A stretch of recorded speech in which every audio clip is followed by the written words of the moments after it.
नमस्कार, स्वागत है आप सबका इस वीडियो में हम डिस्कस करेंगे कक्षा 9वीं की हिंदी के महत्वपूर्ण प्रश्नोत्तर। और ये प्रश्नोत्तर आपके ब्लूप्रिंट पर बेस्ड होंगे, जो आपका लेटेस्ट ब्लूप्रिंट अभी आया है 2020-21 के लिए, उसी ब्लूप्रिंट पर आधारित है। ये क्वेश्चन लोक शिक्षण संचालय ने प्रोवाइड कराए हैं, क्योंकि इस बार कोविड-19 के कारण स्टूडेंट की पढ़ाई उतनी अच्छी तरीके से नहीं हो पाई है, जिसकी वजह से यदि आप इन क्वेश्चन को अच्छी तरीके से कंप्लीट कर लेते हैं, इन क्वेश्चन के आंसर को अच्छी तरीके से कंप्लीट कर लेते हैं, तो आप निश्चित ही अपने एग्जाम में सफलता हासिल करेंगे। तो इसमें जितने भी क्वेश्चन दिए गए हैं वो सभी ब्लूप्रिंट पर बेस्ड हैं और उनके आंसर भी साथ में दिए गए हैं। तो इसमें हम क्या करेंगे, सभी क्वेश्चन को एक एक करके देखेंगे और उसका आंसर भी देखेंगे। और इसमें हमें सबसे पहले देखने की ज़रूरत है कि ब्लूप्रिंट इसका किस प्रकार से होगा। तो ब्लूप्रिंट के आधार पर हम सभी क्वेश्चन को एक एक करके पढ़ेंगे। तो इसमें हम देख सकते हैं कि लोक शिक्षण संचालय मध्य प्रदेश भोपाल द्वारा जो ब्लूप्रिंट जारी किया गया था कक्षा 9वीं के लिए, उसमें हम आज हिंदी विषय का महत्वपूर्ण जो क्वेश्चन है हिंदी विषय के, उनको हम डिस्कस करेंगे। इसमें आप देख सकते हैं कि 100 अंक का आपका पूर्णांक रहेगा, समय 3 घंटा, और इस आधार पर आपका प्राथमिकता का क्रम रहेगा कि आपको किस प्रकार से क्वेश्चंस को कंप्लीट करना है।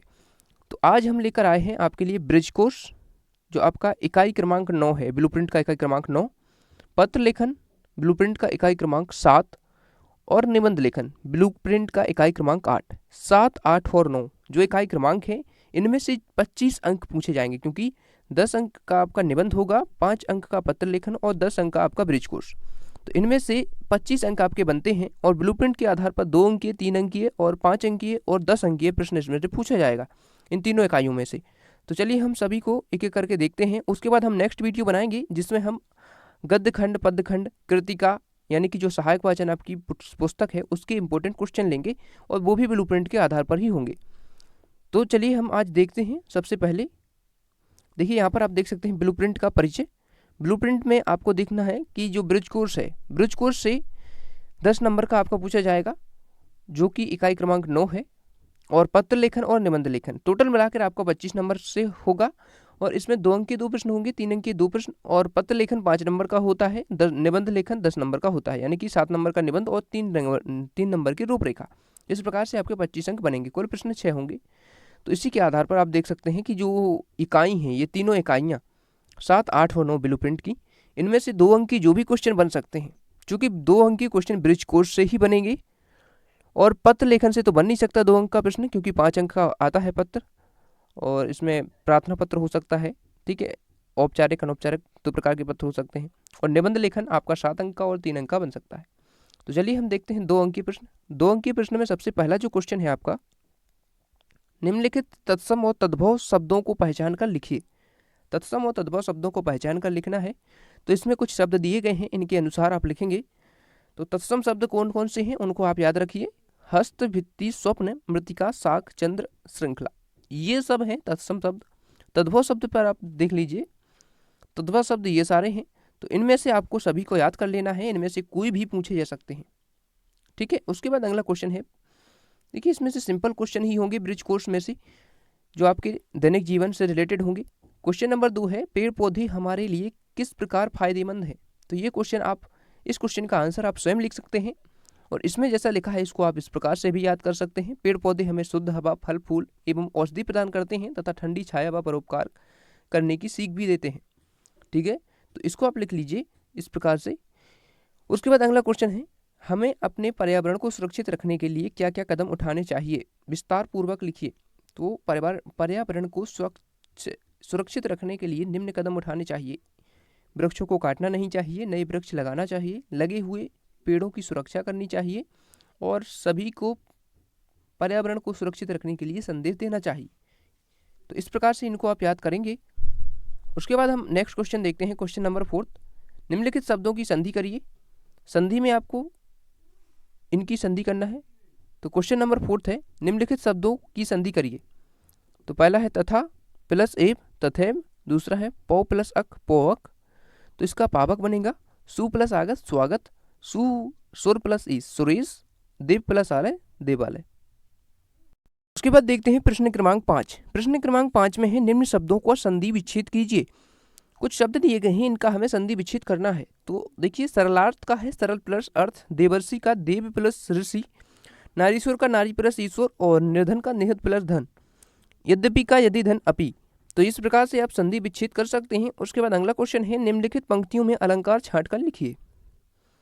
तो पंक्तियां दी गई हैं, इनमें अलंकार आपको बताना है कौन कौन सा अलंकार होगा।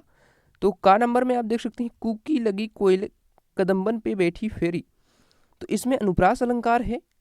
उसके बाद दूसरा क्वेश्चन है, मैया मैं तो चंद्र खिलौना ले हूँ, इसमें रूपक अलंकार है। और अगला जो है, पीपर पात सरस मन डोला, इसमें है उपमा अलंकार। और तू मोहक के और बसी हवे और बसी समान, इसमें है यमक अलंकार। तो इनको आप याद करिए, किस पंक्ति में कौन सा अलंकार है। इन्हीं में से काफ़ी सारे प्रश्न पूछे जाएंगे आपके एग्जाम में, तो इनमें से कोई भी प्रश्न पूछे जा सकते हैं, तो सभी को आप करिए। उसके बाद दो दो पर्यायवाची शब्द लिखिए। इसमें है हरि, भूमि, माँ, भाई, तन, धन, इनके हमें पर्यायवाची शब्द लिखना है। तो हरि के लिख सकते हैं ईश्वर भगवान, भूमि के वसुधा धरा माता जननी माँ के लिख सकते हैं, और भाई के भ्राता तात, तन के काया शरीर, धन का माया अर्थ, इस प्रकार से आप लिख सकते हैं। उसके बाद अगला क्वेश्चन देखेंगे। क्वेश्चन नंबर 8 में क्या है, इन्हें शुद्ध कीजिए और वाक्यों में प्रयोग कीजिए। तो इसमें जो कुछ शब्द हैं अशुद्ध लिखी हुई हैं, तो इनको शुद्ध करके लिखना है। जैसे प्रस्ताव, ये गलत लिखा हुआ है, प्रस्ताव इस प्रकार से लिखा जाता है। तो इस प्रकार से शुद्ध जो है उनको हम इस प्रकार से लिखेंगे। देखिए, सम्राट का इस प्रकार से शुद्ध लिखेंगे। वाक्य में प्रयोग आप स्वयं करेंगे, ठीक है। उसके बाद अगला क्वेश्चन हम देखेंगे, क्वेश्चन नंबर 9। क्वेश्चन नंबर 9 में है, अपने स्वादानुसार पसंदीदा भोज्य पदार्थों को 3 वर्गों में विभाजित कीजिए। तो मीठा, नमकीन और खट्टा। तो इसको आप स्वयं कर सकते हैं। जो पदार्थ मीठे होते हैं उनको हम मीठे के कॉलम में लिख लेंगे, और नमकीन, जो नमकीनी स्वाद होता है जिनका, उनको हम बीच वाले कॉलम में लिखेंगे, और जो खट्टा स्वाद होता है उनको इस प्रकार से लिख लेंगे, ठीक है। उसके बाद अगला क्वेश्चन है 3 अंकीय क्वेश्चन जो इससे बन सकता है ब्रिज कोर्स से।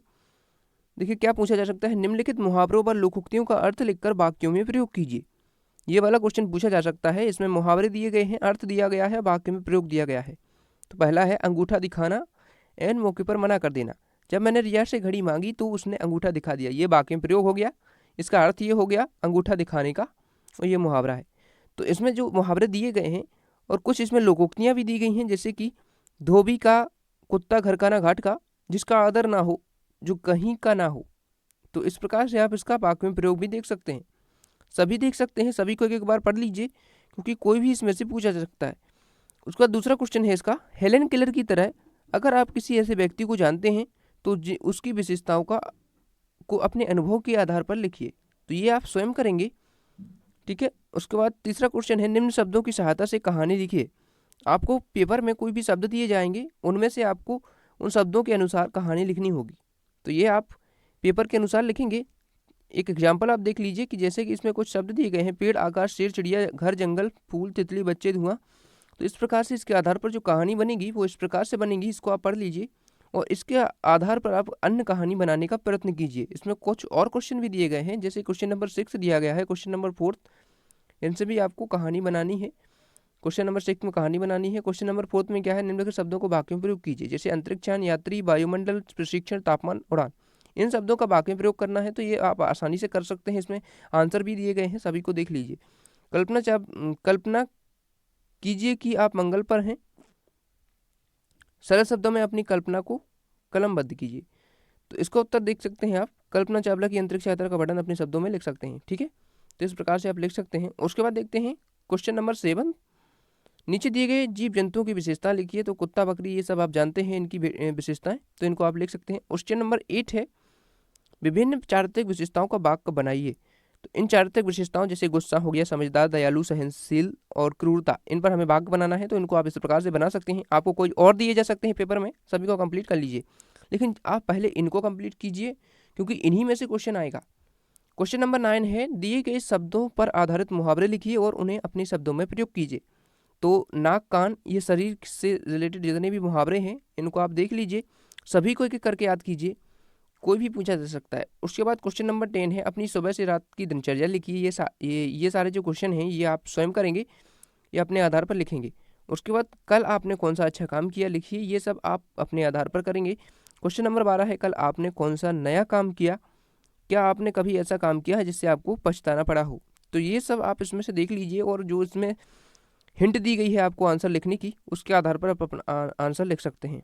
उसके बाद देखते हैं पत्र लेखन। देखिए ब्रिज कोर्स हो चुका है, अब हम पत्र लेखन जो इकाई क्रमांक आपकी अगली वाली है उसके देखेंगे। पत्र लेखन में से 5 अंक का एक प्रश्न पूछा जाएगा, वो भी एक पत्र लिखने को कहा जाएगा। वो प्रार्थना पत्र हो सकता है, यानी कि औपचारिक या अनौपचारिक पत्र हो सकता है। तो इसमें आपको थोड़ा ध्यान रखना होगा कि औपचारिक पत्र क्या होते हैं, औपचारिक पत्र कैसे कहते हैं, उदाहरण सहित लिखिए। तो इसमें आपको ये परिभाषा तो पूछनी नहीं जाएगी, लेकिन फिर भी आपको पता होना चाहिए कि औपचारिक पत्र क्या होते हैं।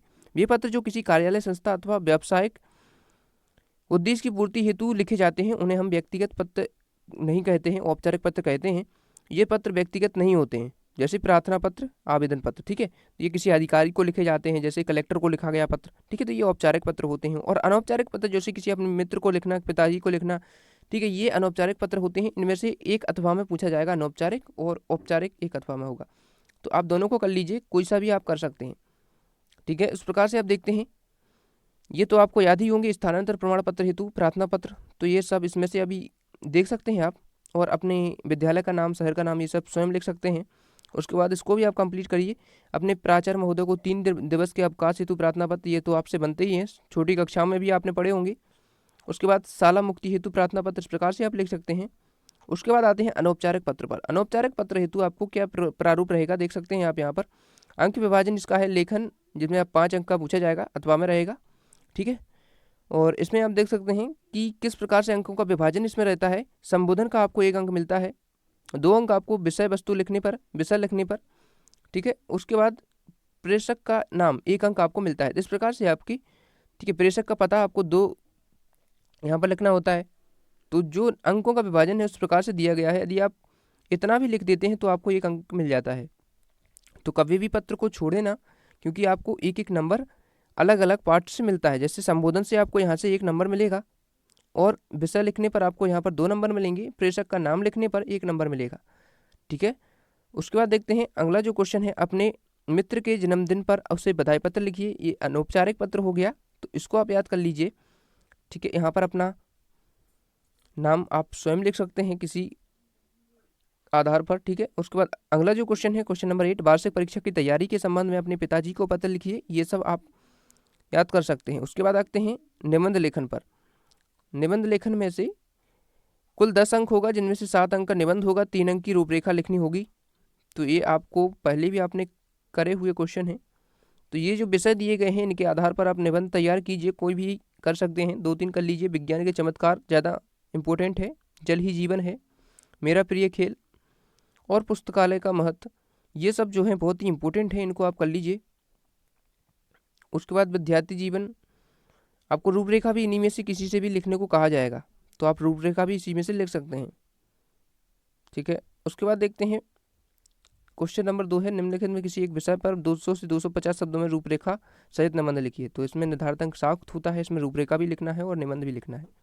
छात्र प्रश्न क्रमांक 1 के उत्तर को देखकर रूपरेखा लिख सकते हैं तथा निबंध 250 शब्दों में स्वविवेक व शिक्षक की सहायता से लिख सकते हैं। यदि आप चाहते हैं कि निबंध भी आपको प्रोवाइड कराएं हम, तो आप कमेंट बॉक्स के माध्यम से बता दें, और सब्सक्राइब कर लीजिए चैनल को, क्योंकि इसी प्रकार हम आपको बताने वाले हैं सभी इंपॉर्टेंट क्वेश्चन। तो इस प्रकार से हमने आज देख लिया है 7, 8 और 9 जो ब्लूप्रिंट की इकाई थी, उसके जो क्वेश्चन बन सकते हैं ब्रिज कोर्स से और निबंध लेखन से, और जो आपका पत्र लेखन उससे। उसके बाद हम अगले वीडियो में लाएंगे अपठित बोध और जितने भी क्वेश्चन आपके ब्लूप्रिंट में अन्य बन सकते हैं वो सभी। तो आज हमने 25 अंक क्लियर कर लिए हैं। इनमें से यदि आप पूरा पढ़ लेते हैं तो आपके 25 अंक कंप्लीट हो जाएंगे। Thanks for watching. अभी तक सब्सक्राइब नहीं किया है तो कर लीजिए चैनल को, और दोस्तों के साथ इस वीडियो को शेयर जरूर कर देना।